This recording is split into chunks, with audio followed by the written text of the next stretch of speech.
Bonjour à tous, c'est le docteur Walid Mekidé, mais aujourd'hui on va parler du rhume. Et oui, ça y est, c'est le retour un petit peu de la saison automne-hiver avec tout ce qui est bien qui va avec, mais aussi tous les petits trucs embêtants comme les petites maladies de saison et en particulier le rhume. Et quand on est enrhumé, qu'est-ce qu'on fait en général? Eh bien écoutez, vous allez déjà me le dire en commentaire, qu'est-ce qui vous soulage le plus quand vous avez un rhume? Mais ce qu'on sait, c'est qu'il y a beaucoup de personnes qui aiment bien prendre certains médicaments pour les soulager et on peut en citer quelques-uns, Actifed rhume, Rinadvil rhume, Humex, Actifed, enfin bref. Voilà, c'est toute une gamme de médicaments en fait qui contient à la fois du paracétamol, mais aussi ce qu'on appelle la pseudoéphédrine. Donc il y a un vasoconstricteur. Donc forcément, qu'est-ce que ça va donner comme effet qui va vous soulager? Eh bien, ça va, avec le paracétamol, bon, soulager votre état de je suis pas bien, donc soulager courbatures, maux de tête, fièvre, etc. Mais avec la pseudoéphédrine, qui est un vasoconstricteur, ça va avoir un effet au niveau du nez, un effet décongestionnant. Et donc, on va pouvoir respirer un petit peu mieux. Et en général, bon, c'est ce qu'on recherche quand on est enrhumé. Vraiment, le truc qui nous rend fou, qui nous rend dingue, c'est quand on est là à respirer par la bouche, surtout au moment où on veut dormir.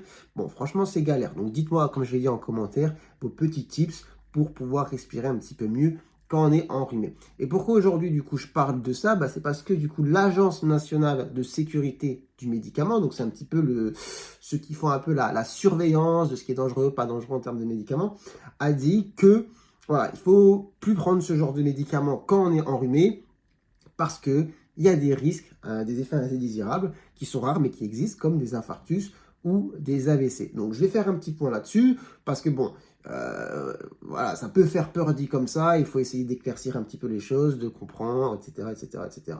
Donc, en gros, comme je l'ai dit, dedans, il y a un médicament qui est vasoconstricteur. Donc, ça joue sur la tuyauterie, ça joue sur les vaisseaux sanguins, en particulier, du coup, les artères.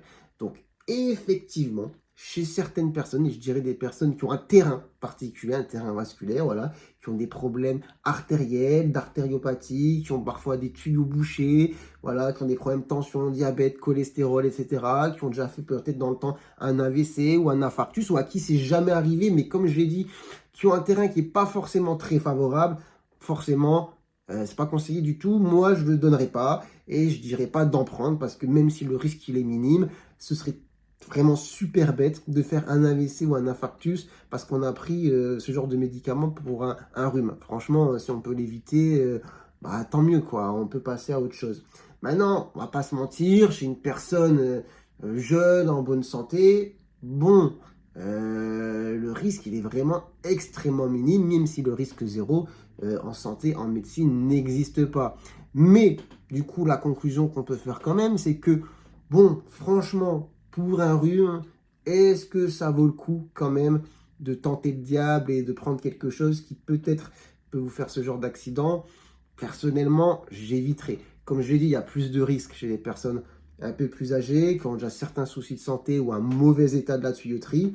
Cependant, même chez un jeune, bon, si on peut éviter, tant mieux. Qu'est-ce que je fais moi personnellement quand je suis enrhumé? Qu'est-ce que je dis aux gens? Parce que les gens ils viennent me voir, ils consultent des fois quand ils sont enrhumés. Je leur dis franchement déjà, vous attendez pas à ce que je vous trouve une solution miracle parce que quand on est enrhumé, il n'y en a pas. Le rhume, c'est très chiant, mais médicament ou pas médicament, ça met le même temps pour partir. Après, ce qu'il faut faire, c'est que sur la période où il est là, bon, il faut trouver des petits tips pour se soulager.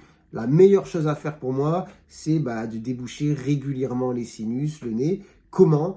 Bon, en gros, aujourd'hui, il y a quand même des dispositifs, là, des genres de récipients dans lesquels vous pouvez mettre de l'eau tiède, de l'eau salée, avec du sel, vous faites le mélange vous-même, et vous lavez régulièrement les sinus. Moi, c'est ce que je fais, où j'achète du sérum physiologique, et puis je lave régulièrement le nez. Évidemment, ça ne me permet pas de guérir, mais ça me permet d'avoir le nez un petit peu plus libéré.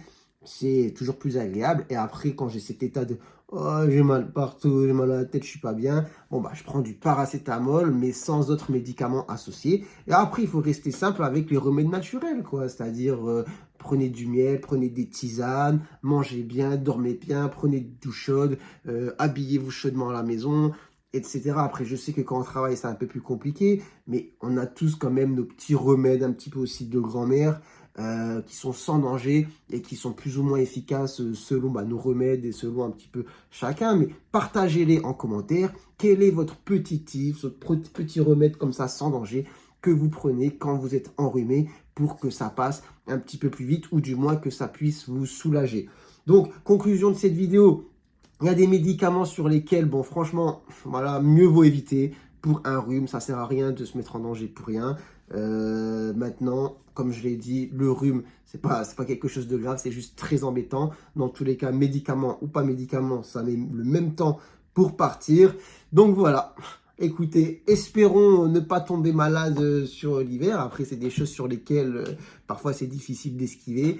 On n'oublie pas quand même que l'important, surtout quand on prend les transports, etc., bon, c'est essayer quand même de bien se laver les mains, avoir des consignes basiques. Après, évidemment, maintenant, on a l'habitude aussi de mettre un peu des masques. C'est-à-dire que si demain, vous commencez à tousser, à avoir la goutte au nez, à tout le temps vous moucher, bon, c'est pas pour vous, mais pour les autres, c'est quand même mieux de mettre un petit masque, surtout dans les transports, etc., pour éviter de postillonner, cracher votre rhume sur le voisin d'à côté.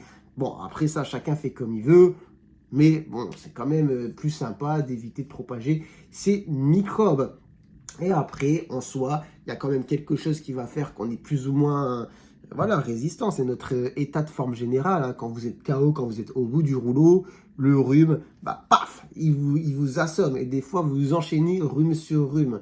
Donc, c'est sûr qu'il y a un truc sur lequel il faut faire aussi attention. C'est sa forme générale, son hygiène de vie. Il faut essayer de bien dormir, bien manger, faire de l'activité physique, pas être trop stressé. Je sais, c'est plus facile à dire qu'à faire, mais ça fait quand même la différence. Et je pense que vous l'avez déjà remarqué, quand vous êtes au top, bon, vous tombez peut-être moins malade de ce genre de petits trucs que quand vraiment ça va pas trop.